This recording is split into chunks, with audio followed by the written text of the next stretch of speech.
Hi friends, I am Shantanu Nikhra, ex chief manager bank of Baroda, a financial consultant, proprietor Kutch consultancy. तो आज बात करेंगे multi cap funds की। आजकल ये बहुत चर्चा में है, मल्टी कैप फंड्स लीजिए। तो इसमें मल्टी कैप फंड्स में होता क्या है? मल्टी कैप फंड बेसिकली एक इक्विटी म्यूचुअल फंड है। इसमें सबसे पहला क्राइटेरिया जो होता है, आपका लार्ज कैप में मिनिमम 25% इनको रखना है। और लार्ज कैप क्या होता है, जो फर्स्ट 100 कंपनीज होती हैं वो लार्ज कैप कंपनीज कहलाती हैं। सेम टाइप से मिड कैप में भी इनको मिनिमम 25% रखना है। और जो मिड कैप कंपनी होती है, जो 101 से लेके 250 तक के नंबर की होती है, वो मिड कैप कंपनी होती हैं। और लास्ट होता है स्मॉल कैप। स्मॉल कैप में भी इनको मिनिमम 25% रखना है। स्मॉल कैप मतलब आफ्टर 250 जो भी कंपनियां आती हैं कैपिटलाइजेशन वाइज, वो सारी स्मॉल कैप कहलाती हैं। तो इसमें सबसे बेस्ट बेनिफिट मिल जाता है कि डाइवर्सिटी का। मतलब आजकल लोग कंफ्यूज होते हैं कि लार्ज कैप में डालें या मिड कैप में डालें या स्मॉल कैप में डालें।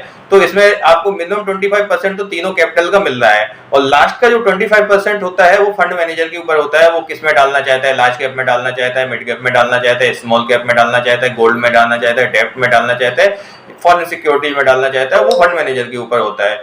तो इससे एक बेसिकली मतलब क्या हो गया, ये एवरेजिंग हो गई। मतलब जो फर्स्ट टाइम यूजर हैं, जिनको पता ही नहीं चल रहा कि किस में इन्वेस्ट करना, वो मल्टी कैप को ऑप्ट कर सकते हैं। और इसमें एक डाइवर्सिटी का बेनिफिट भी मिल गया।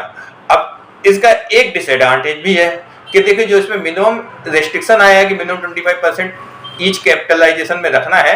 तो कई बार कोई स्मॉल कैप नहीं चल रहा या मिड कैप नहीं चल रहा या लार्ज कैप नहीं चल रहा, तो भी उसमें मिनिमम 25% तो फंड हाउस को रखना ही पड़ेगा। लेकिन बस इस एक डिसएडवांटेज को छोड़ के बाकी सारे इसके एडवांटेजेस हैं, आपको सब कुछ मिल जाता है। और सभी कंपनियों ने अपना मल्टी कैप लॉन्च किया हुआ है। देख लीजिए, निप्पॉन का देख लीजिए, HDFC का देख लीजिए, SBI का देख लीजिए, ICICI का देख लीजिए। वो आप अपना कंपेयर करके, आपके जो भी एडवाइजर हो उनके थ्रू आप कंपेयर करा लीजिए कि भाई कौन सा मल्टी कैप बेस्ट है, किसका इन्वेस्टमेंट स्टाइल बेस्ट है, स्ट्रेटजी बेस्ट है, पास्ट परफॉर्मेंस अच्छा है।